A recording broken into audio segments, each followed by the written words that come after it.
Hi, everyone. Welcome to the Behavior, Evolution, and Culture speaker series.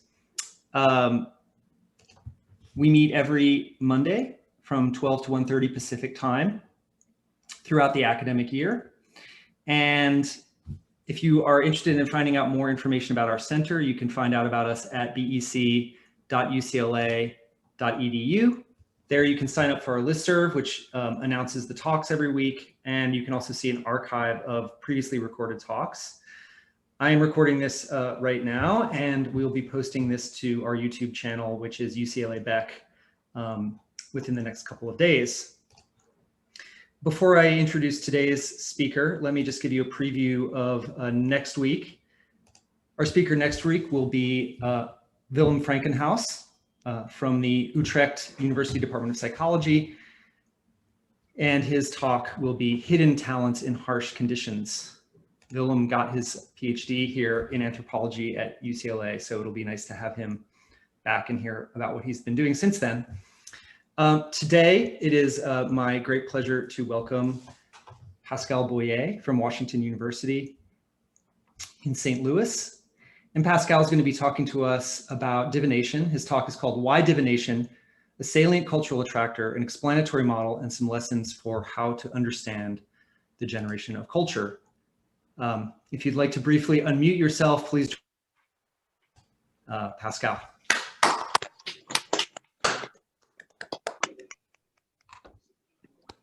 All right. Well, thanks. Thank you, Clark, for this this introduction, which is the great advantage of being very short. So, I have nothing to extravagant to live up to now.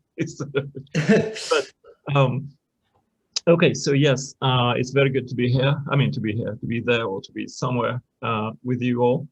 And today I will talk about divination. I must say this is one of those talks that is mostly an anthropological model and is almost totally data-free, but I can tell you, I can guarantee that the data are there because I'm collecting them and doing all sorts of cross-cultural comparisons, and basically what I'm saying is true. I mean, that may seem a bit sort of ironic to do that about a talk about divination, but it's in a way it's the opposite. Believe me, it's all true. Okay, so I will then try to share my screen and tell you about all sorts of things about divination. This is mostly a sort of anthropology and evolutionary psychology talk, so I'm trying to talk about some stuff that we kind of know in cultural anthropology, and we sort of know the sort of general features of that phenomenon. But then the question that does not usually occur in anthropology is, why do people do that at all, rather than not do anything? And why do they do it that way? And why is it so important in some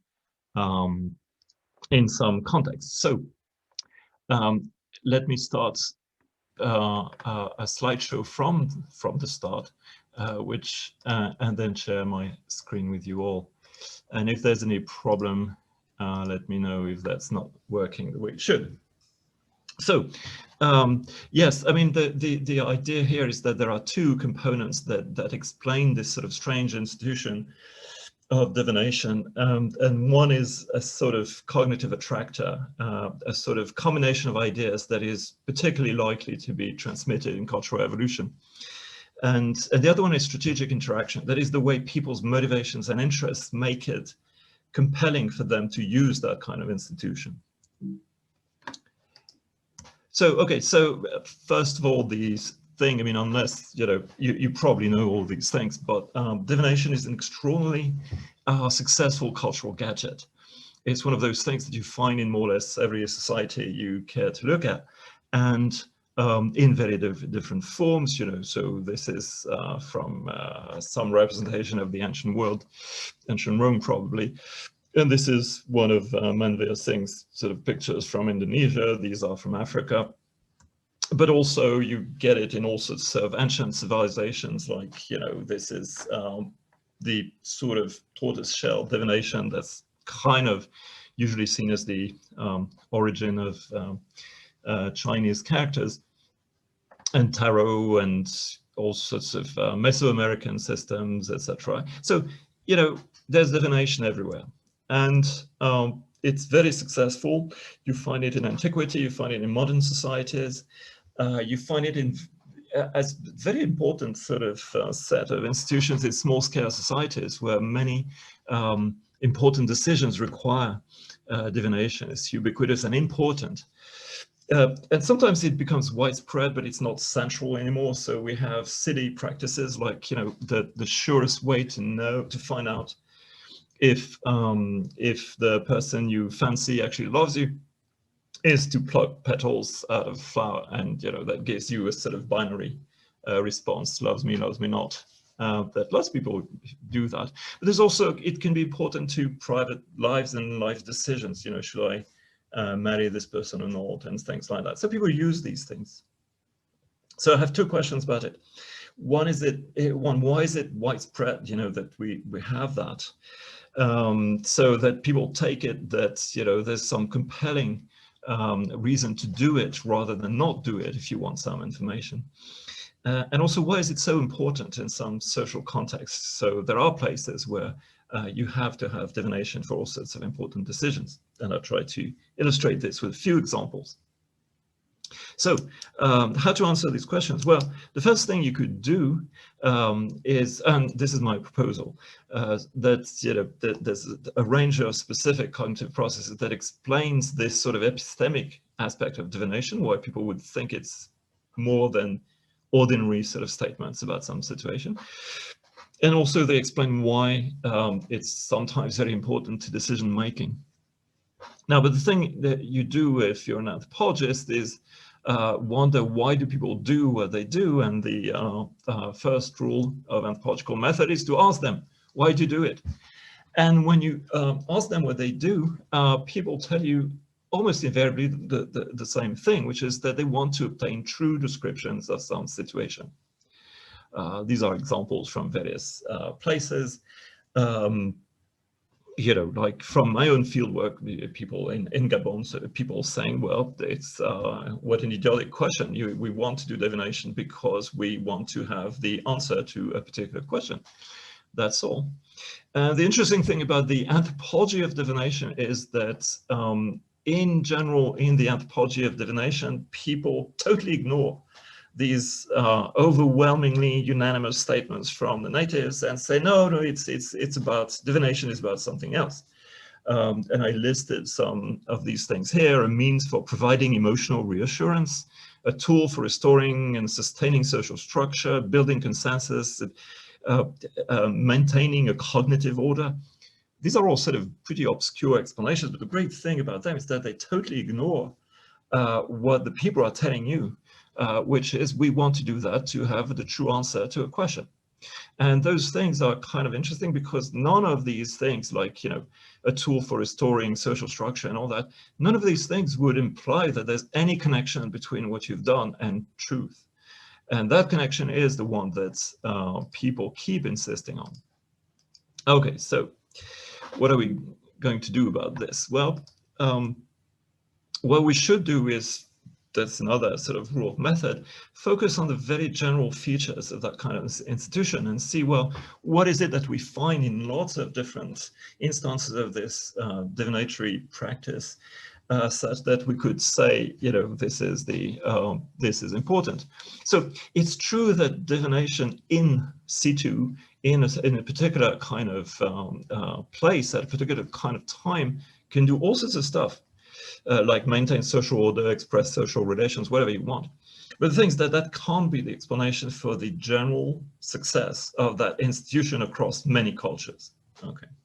And the general explanation to that success across many cultures probably has to do with things that are general properties of that phenomenon, unless you perversely assume that the same effect, that is the fact that we have divination in so many places, implies very different causes. That is, that in each place there's a different reason for that.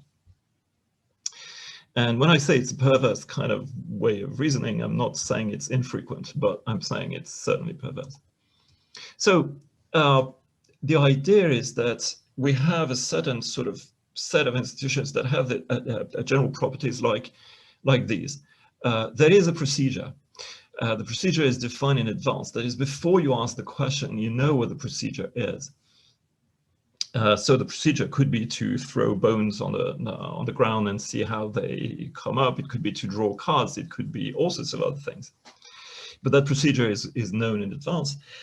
This is one of the rules. Another rule is that the connection of the procedure to the statements is somewhat predefined. That is, for example, if you know about tarot cards, you know that particular cards have particular meanings. And that's there before you ask a question. And finally, there's that conventional rule among people who engage in divination that the statements produced have a certain truth value. In other words, just asking. So if you think of a prototypical case of a medium, knocking over a cup of tea and reading your situation in tea leaves, the idea is that by doing that, she's doing or he's doing something different from just telling you what they think about your situation. So the first question is, what is that particular truth value, and is it a matter of belief or not? And I try to say that very often it's not a matter of belief, but it's a matter of something slightly different. But anyway, what is the truth value, and why is it connected to that procedure? And the second question is, why would it matter so much in some places? Once again, there are places where it's not possible to solve the question, why is so-and-so sick, without resorting to divination. It's not possible to go to war. It's not possible to do important things. So why would it be so important? Okay. So what I talk about are two cognitive systems that I think are relevant to this question. One is our epistemic psychology. That is the whole set of evolved systems that help us evaluate the value of information we receive from others. And the background to that is simply that we have evolved dispositions for communication, but that communication has benefits and costs, as you know. And that in evolved species that depends a lot on communication, but it has very rich communication capacities, you can predict that there'll be an arms race between deception and detection. That is, between trying to get others to have beliefs that are not necessarily in their interests and the capacity to avoid being manipulated in that way. So there's lots of evidence for that. I mentioned some of that evidence, but we have lots of dispositions for monitoring message quality and source quality, etc.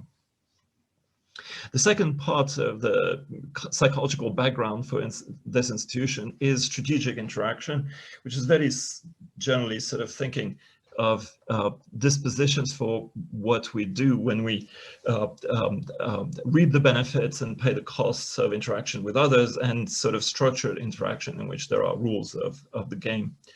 And there's always, as in the same, in a way that is predictable, a kind of arms race between self-interest and coordination and cooperation. And we know that there's a whole sort of psychology of human cooperation that looks at those capacities. So given these two sets of psychological dispositions, what can we say about divination and why it occurs? That's the point of this talk. Okay, and I will first start with a feature that is, I would say, unexpected, because it's not clearly connected to the rest of those rules of divination, but it seems to occur in almost all the cases I've seen. And as I said, I'm these days sort of gathering more and more evidence about those divination system, and that feature sort of pops up almost all the time. And very often when it doesn't, I strongly suspect that it's because it seems so obvious to the anthropologists that they didn't bother to notice it. But of course, I can't really argue that, because that's playing a bit with the data, but it does occur all the time. And that's what I call ostensive detachment, which is a nicely opaque term, but you'll see it means something very simple. So why would people believe in divination? Well, very often in anthropological descriptions, you'll find a sort of statement that's not entirely serious, but it's not entirely unserious, that there is a meta belief which explains that. That is, people believe in specific divination statements because they believe that divination in general is a truthful procedure. So people believe that divination is reliable, and this statement comes from divination, therefore deductively it is reliable. The interesting thing about that is that the ethnography absolutely says the opposite, and it's so often that it's almost sort of comical that sometimes you find in the same book in anthropology this explanation in terms of meta-belief as being why people believe in divination, and then you have the illustration of exactly the opposite, which is that people think the institution is reliable, and they say that this or that statement are not reliable. So they do the opposite of deduction. They will tell you, and in ethnographic descriptions that are sufficiently fine-grained, you'll find things like Martin Hallbrad had this great description of people saying almost in the same sentence, Ifa divination, that's in Cuba, Ifa divination never makes any mistakes. And then saying, well, they said yesterday, yeah, that's complete bullshit, because that can't possibly be true. I don't believe it. So if anything, it seems that the deductive sort of idea that divination is true in general, therefore it's true in particular, is not there. And you've all read your Zande and Evans Pritchard, and you know that it's full of examples of that kind of stuff. So what happens? Well, why would divination seem to the appropriate way of delivering guaranteed statements when if it's not backed by by that general belief in that deductive way? Well, one thing that you find very often in divination, and almost invariably, I think, is this, what I call ostensive detachment, which is this claim that the specialists and the clients make that these are not my words. So these are examples from various places, the pebbles. So in places where you throw a few pebbles and you interpret people say the pebbles said that, and the specialist always takes great pains to say it's not me. I don't know anything about this situation. People who sort of use tarot and all that will be very sort of clear that the tarot is saying what's going on, but it's not them. I mean, they're just sort of translating into thing. So there are many reports. So there are both explicit statements that people make themselves and reports from anthropologists saying that that is the case. Diviners and their clients assert that the diviners do not speak for themselves. And it is very general sort of property that whatever you can say about this divination statement, it's not, the one thing that you're told is that it has not been produced by the person who actually utters it. Okay. So that's what I call ostensive detachment. Is detachment in the sense that the speaker is detached from the epistemic value of what they're saying.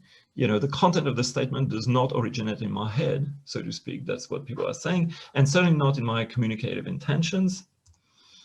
And it's ostensive in the sense that it's declared, it's made explicit, and sometimes it's conveyed in more sort of spectacular ways by shuffling cards, throwing stones. So, for example, if you have a form of divination where people throw little objects on the floor, or sort of look at the patterns of objects on the floor, they don't just put them carefully on the floor before them, they throw them, okay, in a way that clearly demonstrates that they're not manipulating the patterns. People who draw cards will shuffle the cards before they draw them, and so on and so forth. So you have lots of these sort of manipulations to reinforce this notion of this impression of ostensive detachment. Now,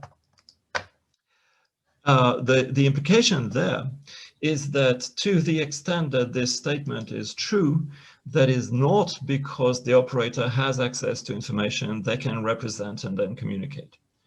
That's the clear implication from from ostensive detachment. And by the way, if you have any sort of doubts about that, or you don't think that's very clear, or you think that every time I say it is therefore very clear that I have just sort of modeled the issue beyond recognition, just feel free to give a shout, or or tell Clark that you want to do that. So the implication in sort of abstract terms is, to the extent that this statement is true, that is not because of the speaker's communicative intentions. Now, you may think that that is pretty simple and common, but that's kind of weird, because in terms of ordinary pragmatics, is the opposite of what we do all the time. So this, what you could call the standard case of trying to convey some information to other people is, standard is, for example, you have someone imparting some important information to someone else. Like Iago talking to Othello. This is all taken by a play by a famous English playwright. So Iago tells Othello, Desdemona likes Cassio. I realize if you don't remember the play very well, it's not very impressive, but what it means is your wife is betraying you. So anyway, when Iago tells Othello, gives him that piece of information, Othello infers, that's the normal sort of pragmatics, that Iago wants to convey, that Iago represents, that Desdemona likes Cassio. It may be that he represents that, and represents that as something that is a lie that he's trying to persuade Othello of, and that's actually the case in the play. But these minimal sort of implications are there, or implicators rather, and they mean that in general utterances are said to ostensibly point to the fact that the speaker wants to convey the information they convey. So that is sort of so that's a very important aspect, which is exactly the opposite of what I just said in terms of ostensive detachment. Here you have ostensive attachment to what you're saying.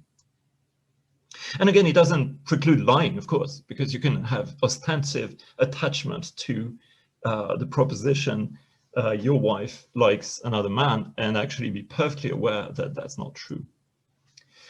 Also, we have this sort of interesting phenomenon that in human communication in general, the strength of intended persuasion is sort of indexed by the strength of link between the connection between the speaker and the state of affairs, in the sense that, for example, you could say she likes the other man. I know that for sure. That's clear. I saw it, etc.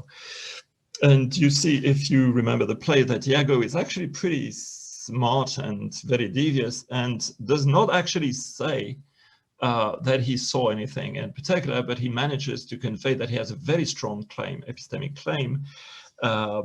He says, I do not like the office, that is, I don't like to snitch on your wife and stuff. Yeah.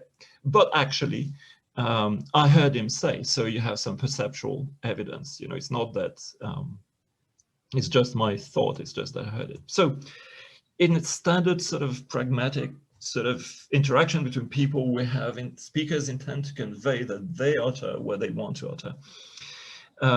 And the persuasive power has a sort of degree of manipulation, modulation with the strength of epistemic commitment. And we know that, there's in pragmatics and in different languages, you can have different ways of doing that through modals, evidentials. There are languages where you can say the cat is on the mat and I know it from direct perception in one little particle that you add to the verb. So that's the kind of thing that's, triggers those inferences. But with ostensive detachment, you have the speaker described, usually by the speaker themselves, as not intending to convey what they utter. So it's almost like, the old joke with behaviorists about sex, sort of after sex, sort of, one behaviorist asking the other, oh, I know it was great for you, but how was it for me? So it's sort of in the same way, it's the sort of thing saying, sort of, I'm going to convey a truth, And one of the reasons why it's really, really, truly true is that I really don't know anything about the situation, and I don't really want to tell you any of this stuff, but I'm forced by this machinery to tell you.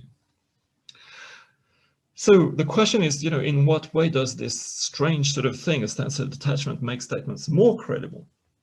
And here there's one explanation that many anthropologists of divination immediately jump on, which I think is not right, which is to say, well, the reason why diviners say I'm not responsible for this or that is because they want to say someone else is responsible for it, the gods or the ancestors or things like that. So I'm reporting some other agent's speech, in which case it would make sense to say, well, it's not that I want to say, it's just that others are saying it. So this doesn't come from me, it comes from ancestors and gods and stuff like that. And that's found sometimes, I mean, there are places where people say that, but actually it's not a great sort of account of the persuasive power of divination, because there are lots of other places where it's not the case. It might have been sufficient if it was the case. You know, you could have said, well, I'm not telling you what I want to tell you, but I'm telling you what the gods want me to say. But it's not necessary. And that's kind of puzzling. There are lots of places where divination is divination without speakers, you know, without ancestors or ghosts or gods saying anything. One of these, the spider said that, is from my own fieldwork, where there's plenty of supernatural agents. There are ghosts, ancestors, there's God as well in some sort of minor role. Yet people say that when they do divination with a spider, so what they do is that they put a spider somewhere on the sand, and they put little sticks, porcupine quills around it as a sort of little fence around it, and then cover that with a calabash. And then the spider moves around and knocks over some of these sticks and not others. And that's the spider giving you the answer to the question you asked. So people universally say the spider said that. They never say the ancestors told the spider to say that. And there are many traditions without any speakers. You know, Mesopotamian omens, for example, are full of things like, you know, if a five-legged sheep is born, you know, on the full moon in this place, the household where it happens will just die. And it's not because the gods wanted to send you that sheep to tell you about that. It's just that there's a mechanical connection between these things.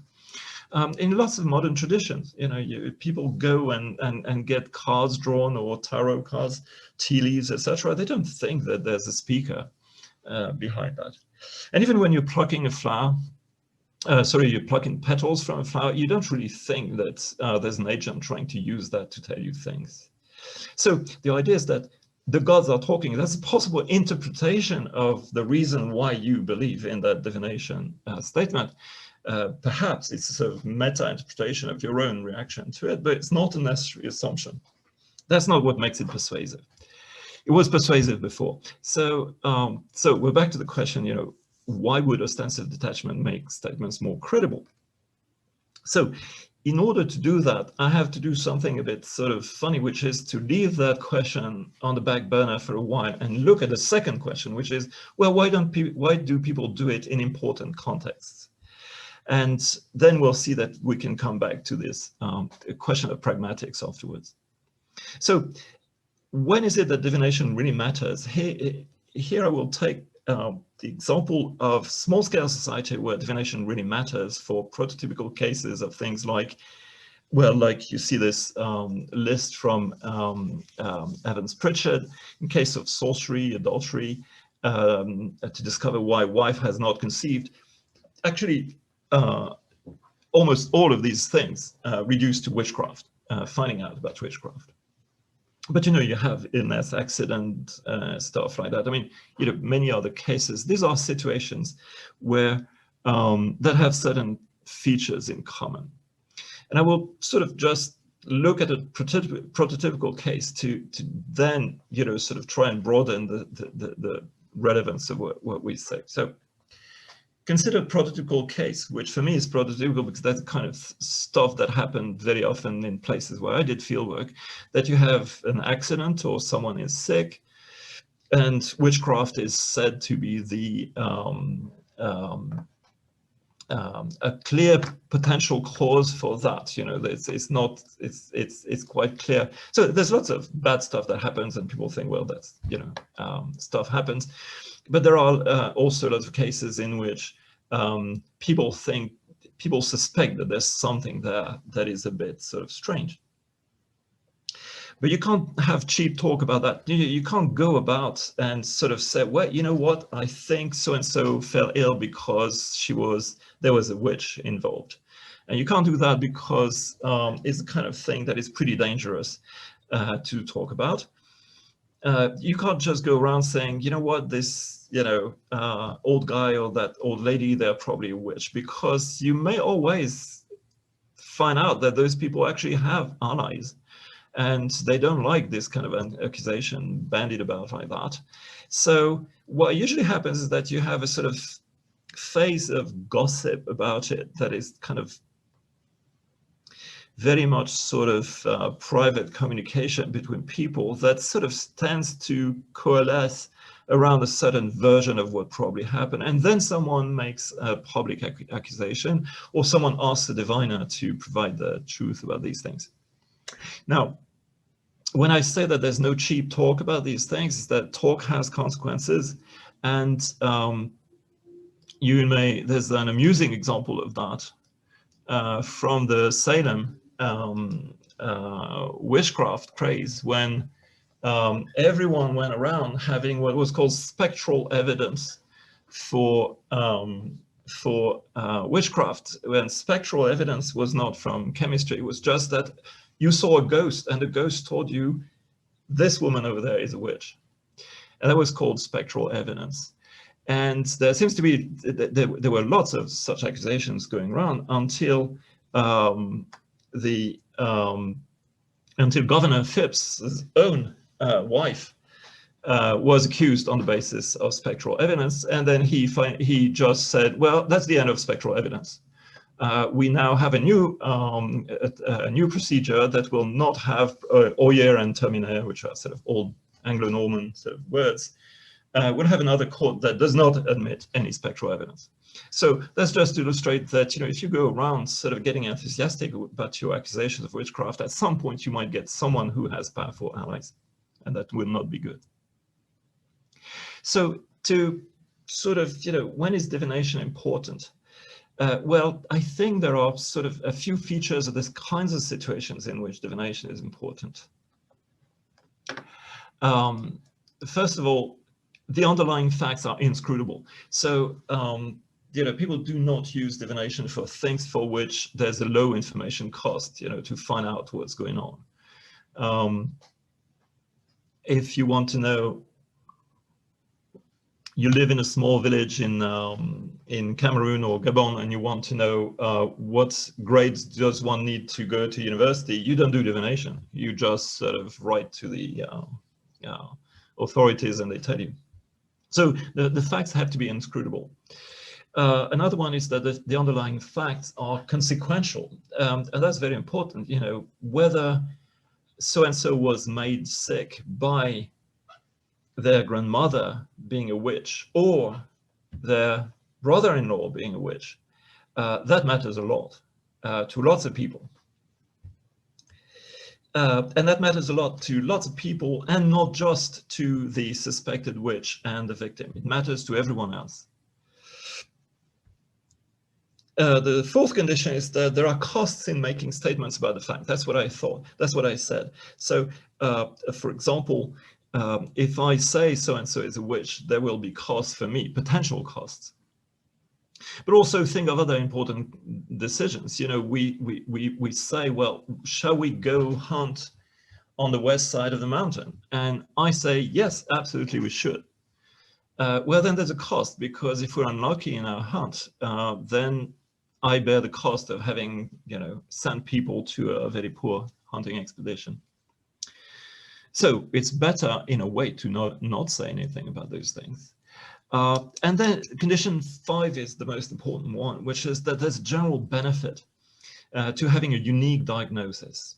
So if you apply that to my witchcraft example, that's what we find, that a witch, we don't know who is responsible for making someone sick. Okay, it matters whether your uncle or your sister-in-law is the witch, because accusations of witchcraft and judgments, or sort of diagnosis of witchcraft, will result in restorative justice, which means that people will have to pay costs, damages, but also people will have to perform rituals, etc.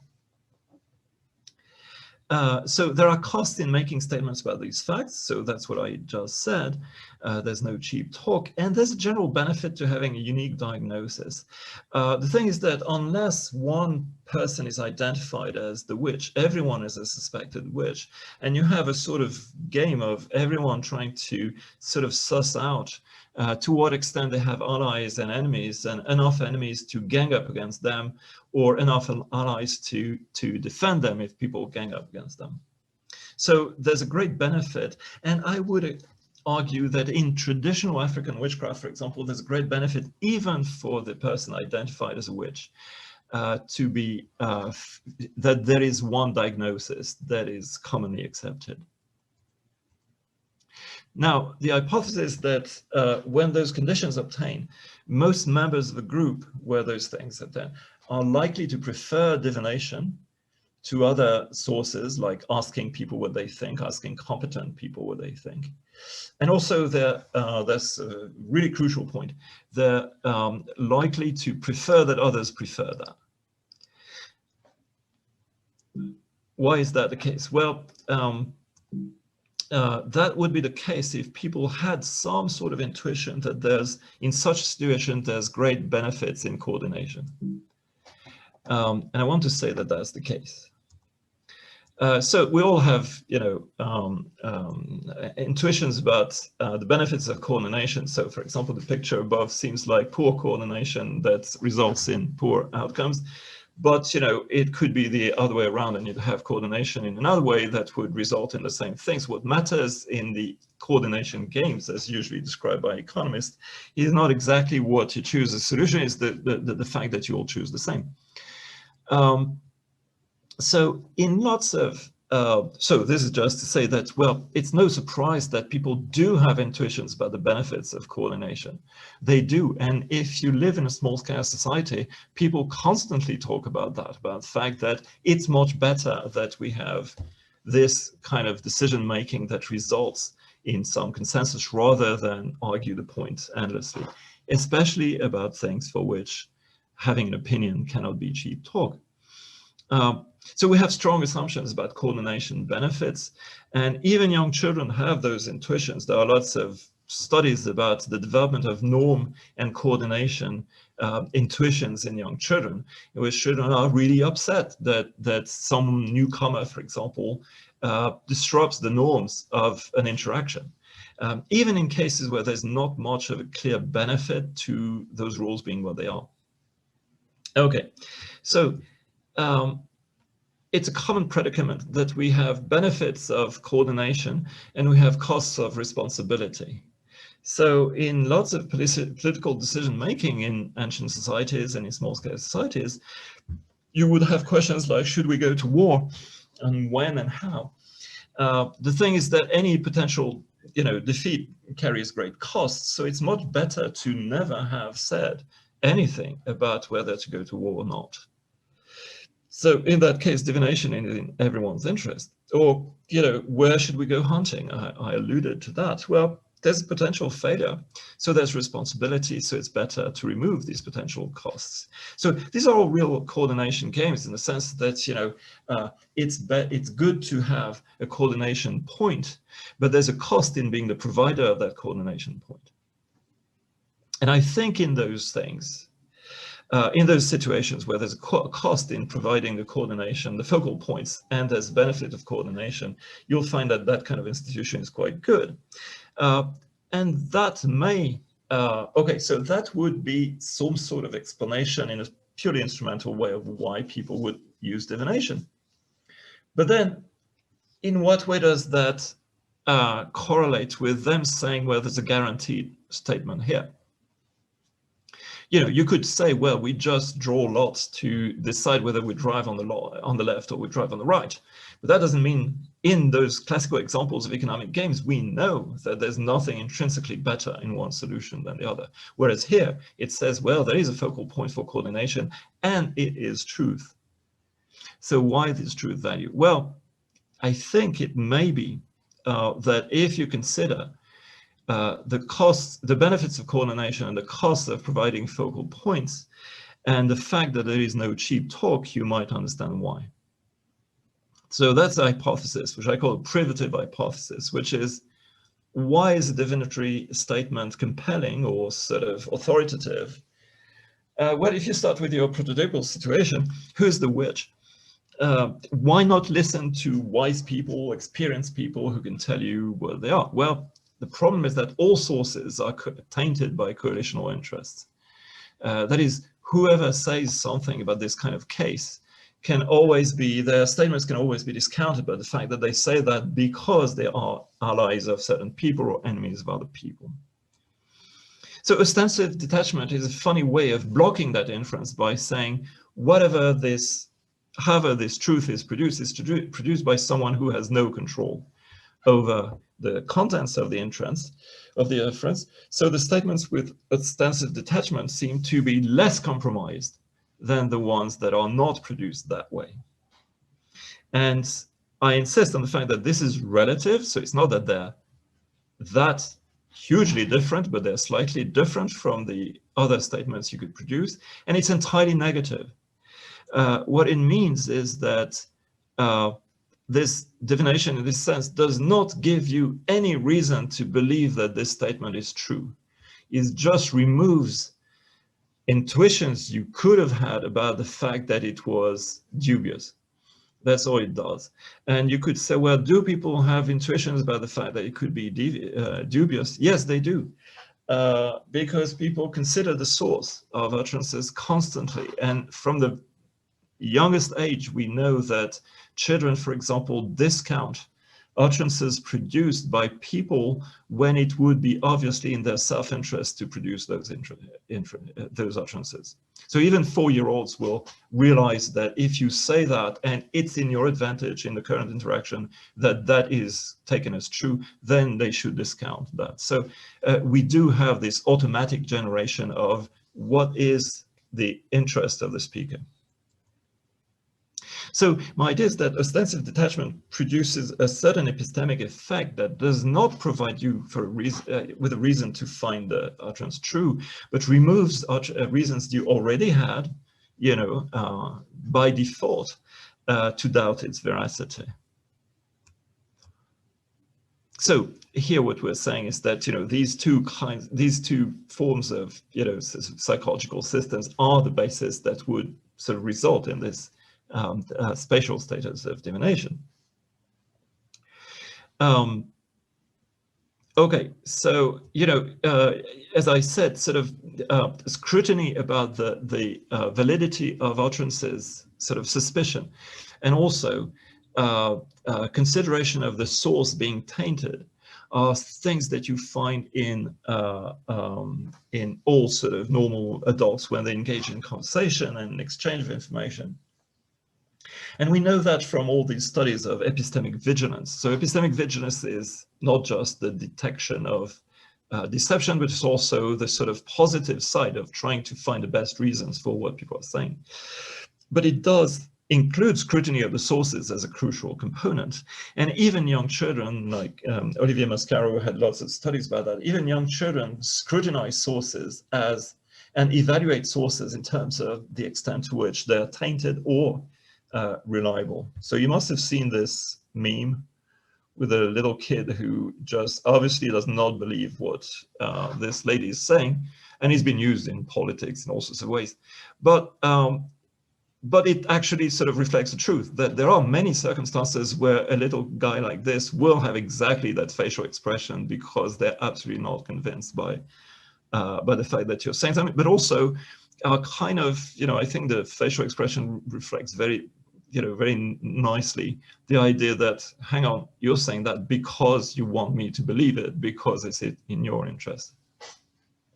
It might be the case that even younger children have that, but I'm not sure about this one. This is yeah, a bit of a joke but this guy looks like he's not absolutely clear that he's not being sold some complete bullshit. Okay, so if that's true, and if it's the case that ostensive detachment provides a special epistemic status to what you just heard, not by giving you reasons to find it true, but by removing reasons to not find it reliable, that would apply to less sort of important or socially embedded aspects of divination. Like, people do not know, should I leave my job or should I stay in my job? Well, whatever comes to my mind is likely to be, so after all, I'm the most sort of, knowledgeable person about this situation. However, I don't know what my interests are in a way. I mean, I don't know if I'm not trying to deceive myself in some way.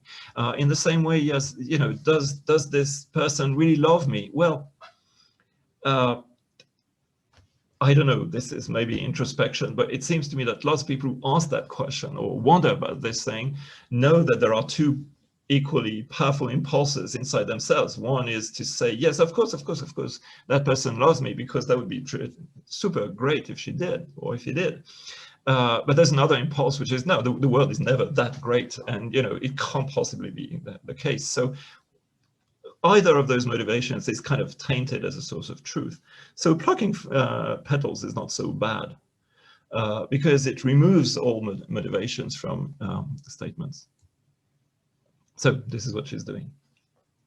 So the implications of this model, there are implications for the anthropology of divination. I'll go through this very briefly, because this is not sort of empirical predictions. And as I said, what I'm doing now is sort of trying to get lots of cross-cultural evidence for these things. But in general, I must say that, as all of you who've worked on cross-cultural edge-raft kind of evidence know, it's pretty difficult to get sort of clear stuff from lots of these things. But anyway, empirical predictions, one of them would be that the procedure does matter, in the sense that the more clearly random procedures may have an advantage, an edge over the less random ones.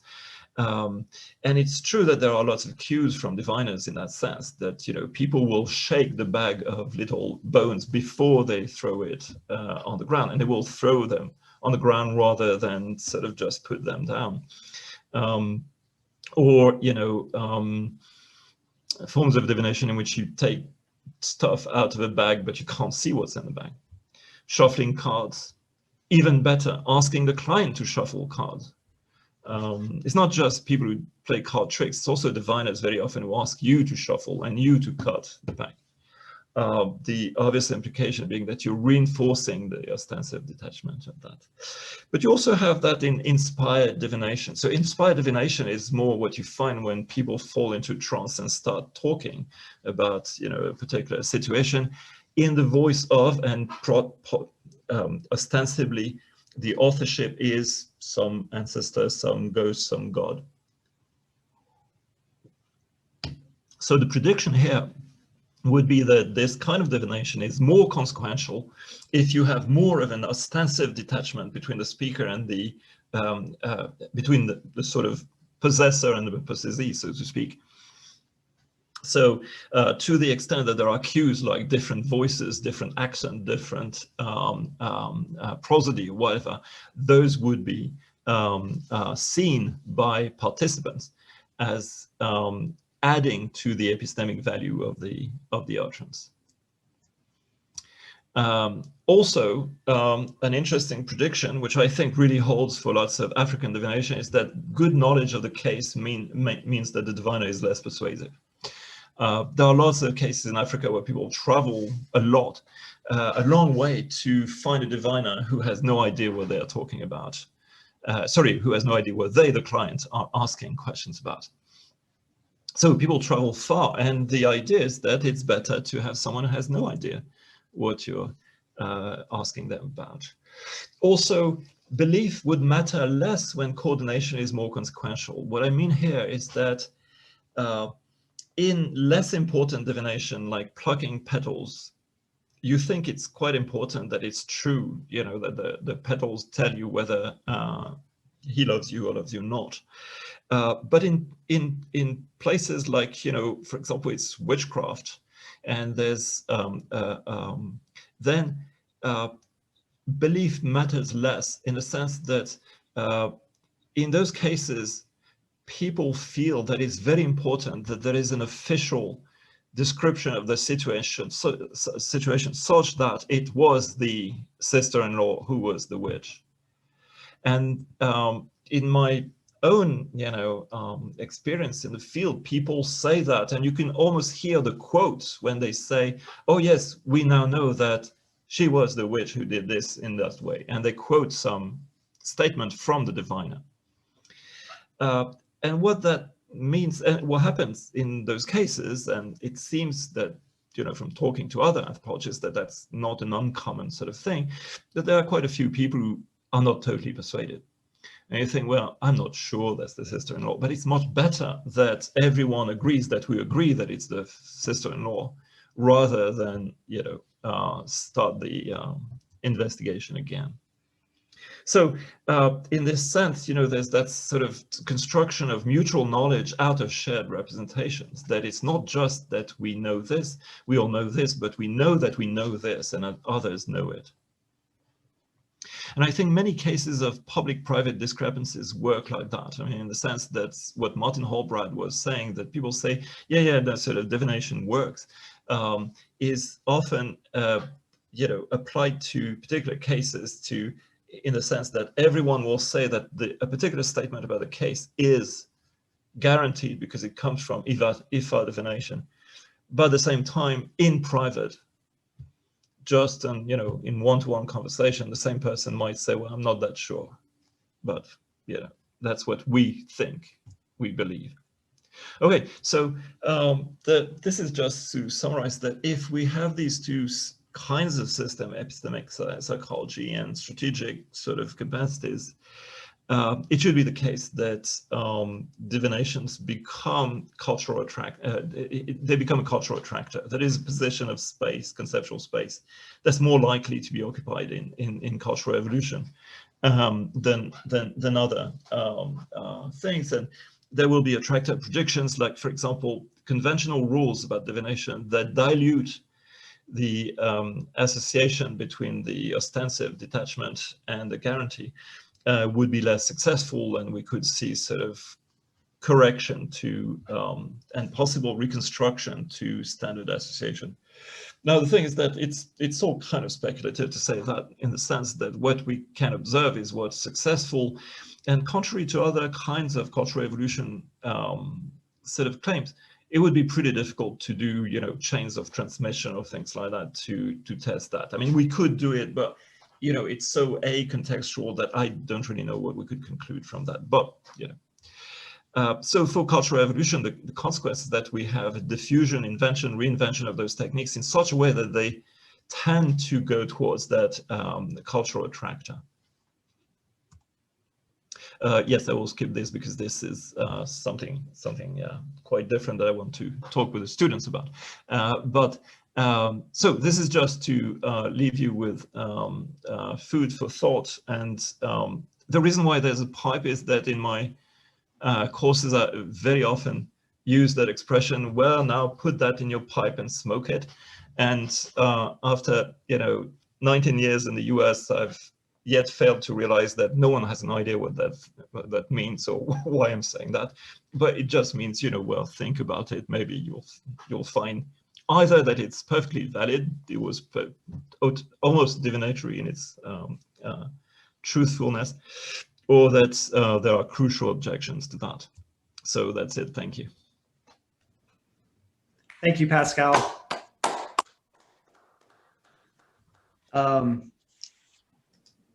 Really interesting, provocative suggestions. I'm sure we will have many questions. So I see one hand raised already. I'm going to take questions. I would encourage you to use your hand raising function, and I'll just keep a list of people and call on you in order. So we've got Alan and then Brian. Alan. In violation of all protocol. There is no Dan Fessler question to. It's a new, as Dan himself said, it's a new era. What's the point of coming to Beck if it's not? Well, he'll ask a question. Okay. In a moment, I have no doubt. Okay, Alan first. Pascal, great to hear your talk about this, and I was motivated to print out your article, which I look forward to reading, at least one of the articles I found on this. Very interesting, and I think everything you say is true based on. I've been interested in divination for a very long time, since I ran into its importance in doing field work in West Africa, and actually before that too. But and I studied divination. Wasn't my intent when I went to do field work, but I did study divination quite a bit, and I think that your observations are correct and spot on. The question I have, Pascal, is there's something else that I believe about divination. I don't know if you believe it, but that one would want to juxtapose or incorporate in the account that you haven't mentioned, and that is that my understanding of divination, which, as I say, might not be yours, but is that divination is about finding the moral responsibility for suffering and misfortune, or for taking steps to avoid misfortune that will occur because of a moral transgression that has occurred, and it will cause things to turn out badly if you don't solve it before you build your house or start war or go on your trip. So that when people go to a diviner, it's not to get factual information about something. It's to find out whose fault. Yeah. Who has committed what transgression, and it may be that the victim or potential victim, either the person who's sick or the person who will die if they go on a trip or something, is the perpetrator or of wrongdoing, or it may be that they're the innocent victim of witchcraft and so forth. But the divination, in my, nothing is true always, but most is I believe the vast majority of consultations with diviners are not about, what is the breeding season for such and such. It's not about some dispassionate fact. It's about misfortune or suffering, either that has occurred or that you want to prevent occurring. And it's not just about the material causality. It's about moral responsibility. And there's a particular fact here, which I think I'll make a very controversial claim, but one that I firmly believe in, which is that very often the person morally responsible, as determined by divination and similar practices, is not a causal agent in any material sense. So nobody ever asks, how did the witch cause the termites to go and eat that granary? And the witch can't say, well, actually, it couldn't be me because I can't control termites. So the moral question is separated from the, the physics of it, if you like, or the biology of it. So how would you, if you think that any of this is at all true, how would you connect it to what you've said? It's very good, Alan, and thanks for making that comment, because there's another part of this is part of a kind of more general sort of model of various aspects of small scale societies, sort of practice and religion, and the other part, the other shoe to drop, so to speak, in the model I have, is that this is crucially about misfortune and the interpretation of misfortune and the explanation of misfortune in terms of agency, such that responsibility can be focalized instead of being diffused. So there's another article that is exactly about that, that's in preparation, and I will be happy to present it at Beck next week or some other time. But the things that, yes, so this is very reassuring that you say that. Meantime, send it to me. Either great minds think, alike, or, fools of the same sort of persuasion will tend to fall in the same ditches. But it's that's exactly where this is going. That in lots of those small-scale communities, the one problem we have is the management as misfortune. And I would say actually there's another aspect to that, which is an evolutionary argument about misfortune, which is that to the extent that you have illness and accidents in environments where we don't have sort of very sophisticated technology, the one resource that can palliate accidents and illness and things like that is social support. And to the extent that that's the only support resource there is, it becomes a crucial problem to apportion who has to provide it. And I think that's why all those institutions that sort of say, so for example, saying that someone committed a violation, if you're sick, it's because you broke a taboo. Well, that's an attempt, that's a very tempting ideology, because it says, well, we do not have to provide social support here because the responsibility can be focalized. And so anyway, thanks for showing me that I'm not mad and alone. I'm there are others. Well, we may be mad, but you're not alone. Yeah. Yeah, exactly. Nice. It's good to see some consensus being achieved. I'm also glad to see that there's a lot of hands up. So I'm keeping a list here, and I'm going to try to call on you in the order that I see your hand. So the next question we have is from Brian Wood. Hi, Pascal. Great presentation. Thanks for all this amazing food for thought. I work in East Africa in an area that's very ethnically diverse, and I've encountered a lot of different, diviners and people of various shades of, dubiousness and credulity. And I was thinking during the last part of your talk where you discussed people's motivations to contact diviners outside of their social networks. And I was also thinking, wouldn't this also work if you look at it from the standpoint of the diviner themselves and consider their agency and what are the sort of supply side processes? Because I see a lot of cases in which in East Africa, if I could put a GPS device on some of the healers that I know, I would bet the house that they themselves are traveling more than your average person. I think these healers and diviners traveling and finding wider clienteles in outside of their own social network is also maybe it's a two-part process where you have on the client and the supply side this special feature being that these practices tend to get widely distributed very quickly through this kind of spatial element to the need to travel farther to find new clients and perhaps to travel to an individual who's outside your network. And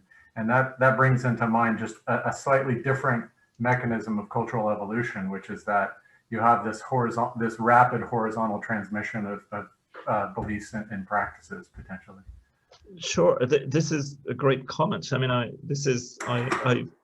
found my spiritual home because everyone is saying things for which I can say, hey, and I have an article that says exactly that. Okay. So not exactly that, but as it happens,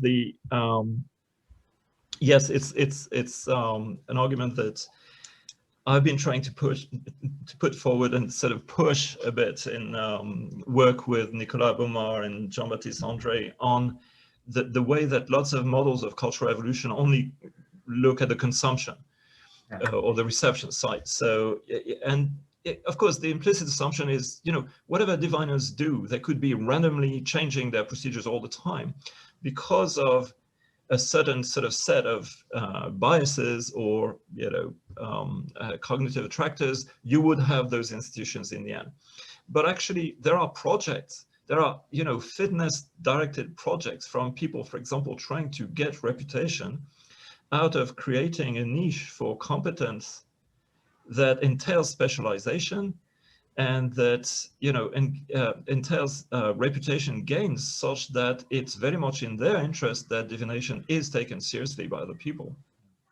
So there's actually, we published that little paper on a sort of more general sort of idea, why not consider the supply side of all these kinds of institutions. I mean, for shamanism, for example, it's a very interesting thing that, you get this kind of practice in which very often the specialist produces the conditions that make it a specialization. you know, they try to acquire quasi-monopoly on the supply of certain kinds of services, ritual services and all that. And if you don't consider that, if you only consider the reception, you don't really understand why they have those institutions. So yes, that's exactly where this is going. Great, thanks. Thank you. It's great. Okay, next question is from Marcia. Hi, Marcia. You need to unmute yourself, your microphone. There we go. I'm struck by the, to me, dramatic similarity between the model that you're describing and the whole current excitement about QAnon. It seems to me that by following QAnon, people gain this ostensive detachment that you're talking about because nobody really knows who QAnon is. Yeah, you're right, I see. Yes. But they also, by following the mysterious byways of these hinted divinations, if you will, of QAnon, they have sort of a hobby and an activity. It's a kind of coordination among the followers to come to the common perceptions that they come to. And I've been just baffled why they're so passionate about it. And now when I see this is a very fundamental human behavior that is manifesting in this common current world. Yes, I mean, it's sort of, okay, so I can't say anything in very precise about QAnon because I follow lots of nonsense on the web, but that is not the one that I know very well. But the thing is that it's true that there are all sorts of much more modern phenomena where we see this sort of idea that of authority created by some kind of strange detachment. And it's, I mean, you know, there is an easy interpretation of that, which is impartiality. So, you know, people try to have impartial sources, but that's not exactly the same, because an impartial source is one that knows lots of facts about the issue and is not influenced by their own interests in telling you what it is. Whereas this thing, which may well apply to QAnon or sort of weird sort of internet things like that, this is a slightly different situation in which people say that A, their motives are not important, but B, it's because they have no knowledge of what they're producing, which is a bit different. You see what I mean? Yeah. Yep. I do think that it would be worthwhile to study that and look at the places where it resonates and where it doesn't, because we're talking about very different kinds of cultures. And absolutely, I've been baffled why people are so, it means so much to them. I've heard people talking about it, and there's something about the device of QAnon being the source of this information that makes it so much more credible for people. Yeah, absolutely. It's a great point. It's something that anthropologists definitely should look at this phenomenon because it's been very successful. Our next question is from Dan. So I offer these remarks with trepidation, Pascal, because it's clear that you have expectations and I'm not sure if I can meet them. So in general, I find your model cogent, but I do have one bone to pick, maybe, and that's with the ostensive detachment. So, you know, there should be an arms race with regard to epistemic vigilance and the emergence of institutions like this, right? Because the opportunity, of course, is there for manipulation. And given that, you would expect that the strongest cultural attractor would be one in which the message is self-evident, okay? So there is no interpretation, right? There is a standard, you know, there's a table and you roll the dice and then you look up what it says on the table, and anyone can do this, right? And this completely removes any possibility of manipulation. But as long as the as long as the process involves interpretation, right? What do the tea leaves say? What do the bones say? Yeah. There's a medium between the Sure. fact in the world and the audience, and that medium is, quite literally in the middle, right? Then the possibility of manipulation exists, Mhm. right? So where I see a potential limitation in your model is the ubiquity of mediums rather than the ubiquity of divination, right? To take one example, right, where there is no medium, in Aceh in northwestern Sumatra, where I spent a little bit of time, people believe that an indication of a trainee's future supernatural power is how long a headless chicken continues to run. Okay, and it's essentially it's essentially a digital scale, right? That there are some chickens that fall over as soon as you cut their heads off, and there's some that run around the yard for a few minutes. Okay, and no one does anything except cut the head off the chicken and let it go. Okay, so there is no medium there.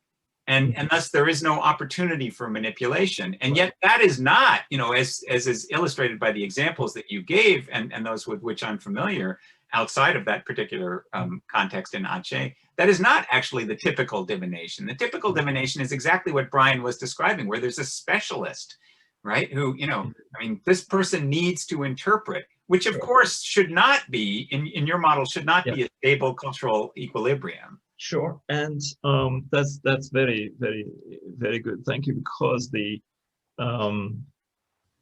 and that quite lives up to my expectations of finding the soft underbelly in the argument and sort of going straight, right? But no, the thing is that two things. One is that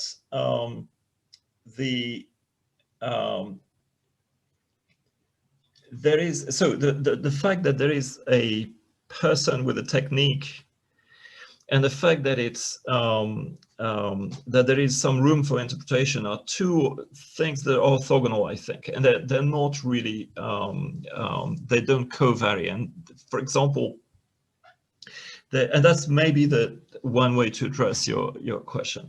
So in lots of forms of divination where you have lots of manipulations of bones and stuff and all that, you find a great degree of variation in the extent to which people know the code, so to speak, in advance.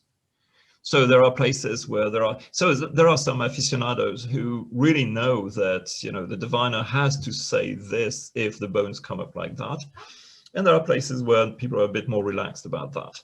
So where there's more interpretation, but I think it's really orthogonal, the amount of manipulation of technical stuff that is done, and the room for interpretation. These are two different dimensions. And as for the presence of a technique, rather than just cut a chicken and sort of do or flip coin or things like that, as for that, I think that is one of those things that we cannot understand in terms of a pure cultural attractor, and there you're absolutely right. But we can understand better if we put the supply of these things in the picture and say, well, there are operators and they're competing in terms of providing something that gives them a certain sort of specialization that goes towards a certain monopoly on delivering certain kinds of statements. And also, these people have to provide something that is clearly difficult to provide for others.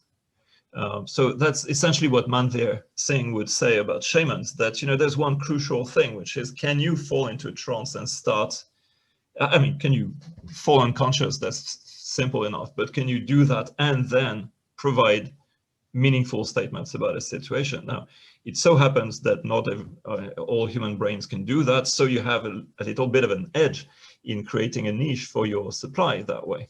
And I think lots of those technical principles are there not to give the diviner leeway for interpretive license, but it's more because they are instruments to to persuade the audience that they have something that they're offering that is really unique and special.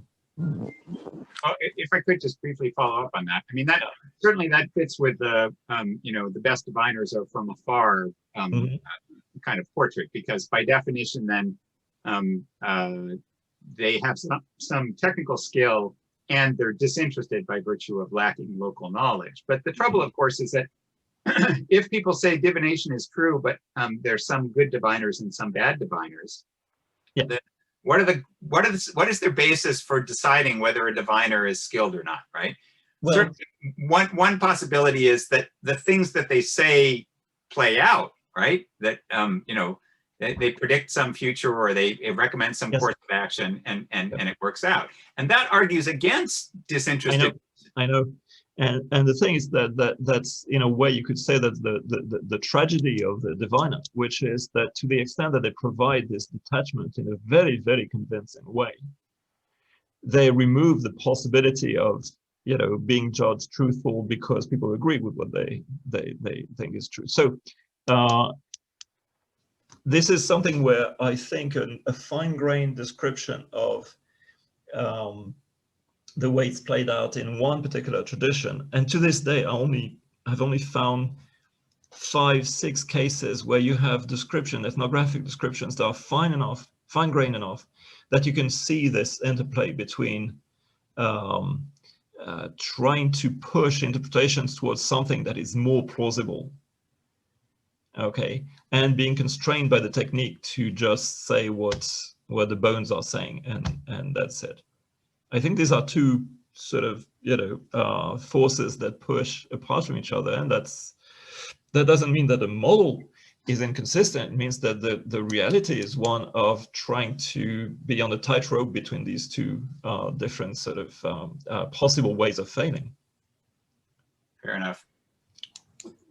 Okay, good. That's really useful. So next we have a question from Sandra. Hi, Pascal. Oh, hello. Very interesting. I really enjoyed it. Thank you. I have something. It's gonna be. I mean, I think something related as a way of thinking about this is. It's not necessarily in terms of all the logical steps you went through. I mean, the argumentation you have very complex. But I mean, I want to present a case that it has some family resemblances that might be interesting to think about, or otherwise maybe it's just for me to think about with you. So and this relates to some of the proverbs we're talking about. So what I'm talking about is that, so I don't think you know this, but I've been working on music and improvisation and jazz for, I don't know, the last 20 years or something or more. And so, but more generally, I'm also be interested in the question of precisely the abilities that people have to engage in certain kind of behaviors that, they're very creative and on the spot and things of that sort. And for which, you can have a lot of, I mean, obviously you must have some skills and people have admiration. So one of the things that is to me, it was very striking at first, but then I realized a much more widespread phenomenon is that when very often jazz musicians, for example, the ones that I've recorded or other ones you can read about, they very often say, well, it's not really, I don't really know where my music is coming from. I don't really know, where it's coming from. It's sort of like, they have different, metaphors of different kinds. It's coming through me, somehow it's coming through me. I'm just a vessel or something like that, So now that's actually, once I started thinking about that, I realized that I started looking through the literature and also I find it. So for example, there's a famous, like from Picasso's, Cagney, he says it's la pinture, is a painting that does it. It's not, is even like the paintbrush that's doing. It's not me, it's something like that. And so there's a lot of that, which of course relates to Homer's asking the goddess to tell the story of why Achilles is pissed off. Okay, so the point there is, it seems to me that obviously there's a very strong similarity in the sense that in both cases, and then you'll see why I'm interested in perhaps, is that there is not demoting agency away from me, from the act, and it's not through my intentions going into doing this. And so reducing responsibility. I mean, to a great extent. I mean, so there is that reduction of responsibility. So now the first thought, given your talk, I was thinking about is the question of okay, why you want to, this is an interesting question. So I asked the question from my own thinking. I'm going to ask you. So why is the responsibility a problem, right? So why is it you coming forward to say I am the one? I've come up with this great idea about the cause of all this. Yeah. So for the artists, specifically for some of the jazz musicians, it doesn't have to be universal. But there are, actually there are two factors. Okay, one is not to be a show off. In other words, to be as modest as possible, and so to not. So in a way you could say is a way of controlling the evil eye. I mean, it's in a modern context that I'm not like so amazing and beautiful and great and something like that. But of course, at the same time, they still get a lot of admiration. In other words, you're doing all this, but then in fact people know, wow, that's amazing, what a great musician you are. Okay, so it's done, but at the same time it doesn't really take care of the problem of responsibility. I mean, I would say of the credit that you get, which I would say in some ways I want to ask you also. I mean, there are good diviners and there are bad ones. So there are some diviners that are better than others. So some are more skillful, and they must get some kind of, agency, some kind of authority for that. That's one part. The second part is that this did not come through in yours, but actually it came in some cases, which is the following. So another way I think why artists say that is to describe something about the experience they're having. And I would say the closest thing I can get to is Csikszentmihalyi's idea of the flow. So that somehow they find themselves in a situation of great, somehow even, a sense of unlimited abilities to do something in that moment, to create something and so forth. And often, by the way, it's a group effort and so forth with other people. So that and they can't explain it. They can't explain why is it that some moments I have this rush, I have this thing, I have this ability that other times I might not have, and so forth. Why I didn't have it like yesterday, but I have today, and so forth. So in a sense, the theory that, in other words, what I'm saying, the taking away of the responsibility is connected to the experience that individually they are having. So which it's a different thing, but of course you have the trance. So the trance will be an example of this, but I just want to throw those two ideas there and see, thanks, Sandro. I mean, it's sort of, there are lots of situations in which you find that issues of agency and what, the locus of, who is doing the speaking, who's doing the playing the music, etc., become very, very important. And the thing is that these really belong to different registers. And I know that, lots of, so for example, in the places where I did fieldwork, I started fieldwork by working on oral poetry, and oral poetry, which is done in the usual sort of oral composition sense. That is, there are leitmotifs and stuff, and people combine them, and they can tell you, I have no idea how I combine them. It just sort of, and they have expressions like, I am the voice of the xylophone. That's it. But I think there's a difference there in the sense that, in the aesthetic case, what is produced is beauty, which is unexpected, and it's very difficult to consciously, deliberately make it, and that's why we tend to have these interpretations as something else is doing it in me. Whereas in divination, it's kind of almost symmetrical opposite, that it's not beauty, it's truth, and it's not that it's not in me, it's nowhere in any of these speakers around me. But yeah, I think as a contrast case, that could be very important. Great, thank you. Unfortunately, we're running short on time. There's a couple more questions, but I really wanted to ask Pascal a question myself.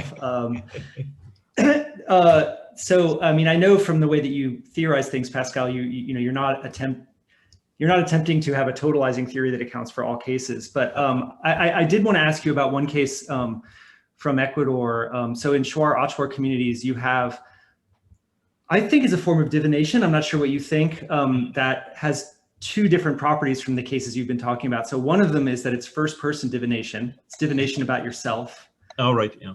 And that it's about acquiring power and luck, right?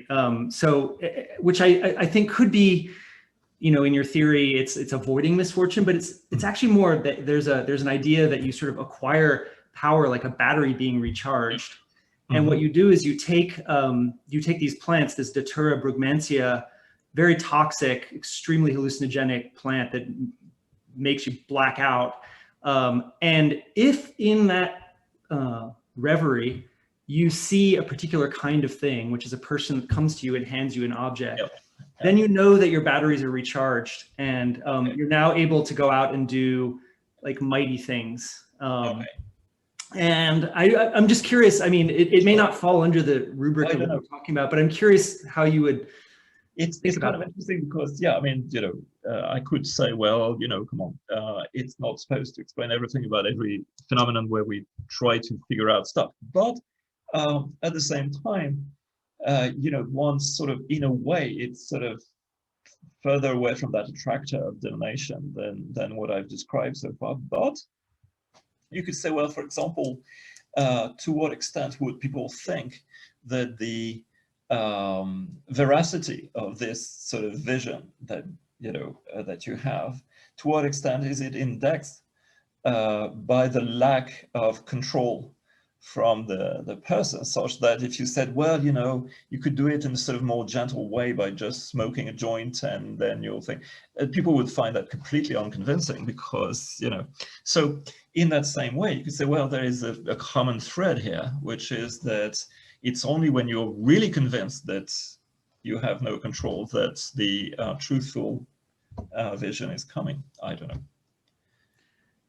That seems right. I mean, it's very much like, I mean, the way that people experience this is, you know, you have to have someone with you because you can't see, you go blind, and you think you're in a different place, and so you could kill yourself if you don't have someone to hold you back from like running away from these horrible things. So yeah, I think you're right that there's this element of you can't control it, and that's what gives you the evidence that if you see this guy, it's the real deal. Yeah.